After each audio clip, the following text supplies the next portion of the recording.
আসসালামু আলাইকুম। আমার নাম মোহাম্মদ সাদাত হোসেন সিজান। আমি বর্তমানে রাজশাহী বিশ্ববিদ্যালয়ের ভেটেরিনারি এবং এনিম্যাল সায়েন্স বিভাগের একজন ছাত্র। তোমরা যদি এই ভিডিওটা অনেক বছর পরে দেখো, তাহলে হয়তো আমি এই বিভাগতে পাশ করে বের হয়ে যাব, আল্লাহ যদি বাঁচায়। তো আজকে আমরা কি শিখব? আমরা শিখব জীবের পরিবহন। ঠিক আছে, জীবের পরিবহন এটা অত্যন্ত গুরুত্বপূর্ণ জিনিস। এখন আমরা জীব বলতে কি বুঝি? জীব, ঠিক আছে, জীব কি? উদ্ভিদ এবং প্রাণী। উদ্ভিদ এবং প্রাণী কি উভয় জীব, উভয়ের দেহে কি পরিবহন ঘটে। এখন পরিবহন জিনিসটা খুবই ইম্পর্টেন্ট। কতটা ইম্পর্টেন্ট এখন দেখো, প্রাণীর পরিবহন, যেহেতু আমরা প্রাণী, আমরা শুধু প্রাণীর পরিবহন নিয়ে কথা বলি। দেখো প্রাণী কি পরিবহন করে? তোমার রক্ত এবং কি লসিকা। এই অধ্যায় যখন আমরা সামনে আগাবো, প্রাণী তোমার দেখবা কি রক্ত আর নিয়ে, রক্তের পরিবহন, হৃৎপিণ্ড নিয়ে বিস্তারিত আলোচনা আছে, কিন্তু লসিকা নিয়ে আলোচনা নেই। সেটা আমরা 11-12 অর্থাৎ একাদশ এবং দ্বাদশ শ্রেণীতে পড়বো। ঠিক আছে, ওকে। তো রক্ত, এখন রক্ত কেন আমাদের জন্য ইম্পর্টেন্ট? দেখো, তুমি খাবার খাও, সে খাবারটা শোষণ ঘটে। শোষণ ঘটার পরে কিভাবে আমাদের এই যে এই কোষে চলে যায়, তাই তো? সেটা কিভাবে যায়? রক্ত রসের মাধ্যমে। ঠিক আছে, এখন দেখো, তুমি যে খাবারটা এখানে পৌঁছালো, এখন এই খাবার ভেঙে তো আমাদের শক্তি প্রয়োজন, তাই তো? এখন শক্তিটা কোথা থেকে আসে? এই শক্তি তো প্রয়োজন কি উৎপাদনে? তোমার মাইটোকন্ড্রিয়াতে কি লাগবে? আমাদের অক্সিজেন লাগবে। এই অক্সিজেনটা কোথা থেকে আসে? বায়ু থেকেই আসে, বাট ওইখানে যায় কিভাবে? অবশ্যই রক্তের লোহিত রক্ত কণিকার মাধ্যমে। তো এর জন্য কি আমাদের দেহে রক্ত অনেক অনেক ইম্পর্টেন্ট, আরো ইম্পর্টেন্ট কিভাবে? এখন আমাদের দেহে তো এই যে শক্তি উৎপাদন হয়, নানান বিক্রিয়া ঘটে, এই জন্য যে সকল অপ্রয়োজনীয় জিনিসপত্র তৈরি হয়, যে সকল বর্জ্য পদার্থ সৃষ্টি হয়, সেই সকল পদার্থগুলো তোমার কি হয়? রক্ত কিডনিতে নিয়ে যায়, সেখান থেকে কি হয়? তোমার আমাদের শরীর থেকে মূত্র আকারে কি হয়? বের হয়ে যায়। তারপরে রক্ত অনেক অনেক কি ইম্পর্টেন্ট। এরপরে আসি আমরা উদ্ভিদের ক্ষেত্রে। উদ্ভিদের পরিবহনের ক্ষেত্রে কি তোমার পানি এবং খনিজ লবণ।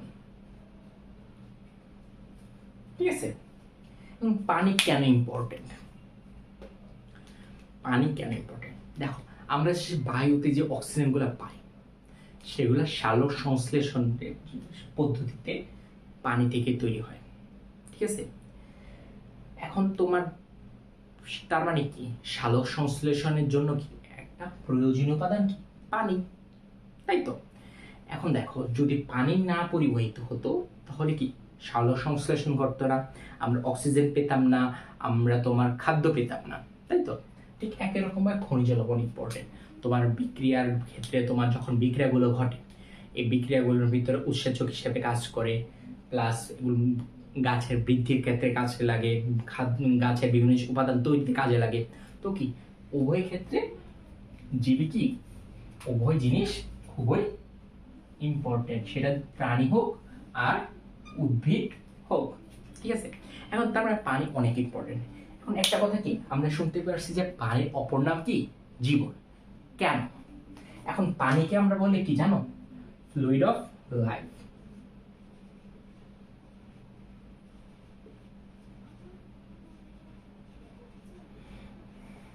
মানে কি বলি? ফ্লুইড অফ লাইফ বলি।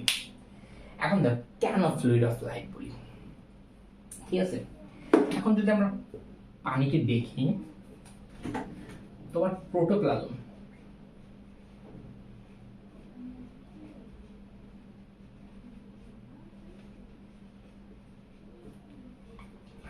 প্রায় কি 90% পানি। প্রোটোপ্লাজমের কি প্রায় 90% কি পানি। এখন দেখো, তাহলে কি এখন সমস্যা হচ্ছে কি, তোমার সমস্যার সমাধান যেটাই হোক, তো প্রোটোপ্লাজম হচ্ছে আমাদের দেহে কি জীবনের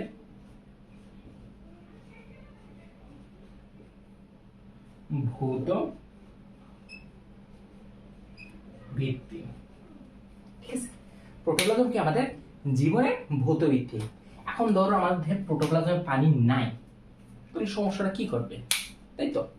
এখন যদি আমরা প্রোটোপ্লাজমে পানি না থাকে তাহলে প্রোটোপ্লাজম কি হবে, সংকুচিত হবে। প্রোটোপ্লাজম কি হবে, সংকুচিত হবে। আর প্রোটোপ্লাজম যদি সংকুচিত হয়, প্রোটোপ্লাজমের তোমার কি ঘটবে, মৃত্যু ঘটবে। প্রোটোপ্লাজমের কি হবে, মৃত্যু ঘটবে। এখন তোমার একটা জিনিস খেয়াল করে দেখো, প্রোটোপ্লাজম কি, এটা কি নিউক্লিয়াস,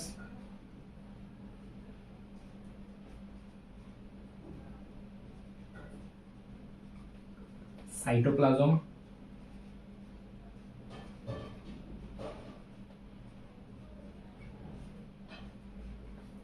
প্লাস কি কোষ ও ঝিল্লি।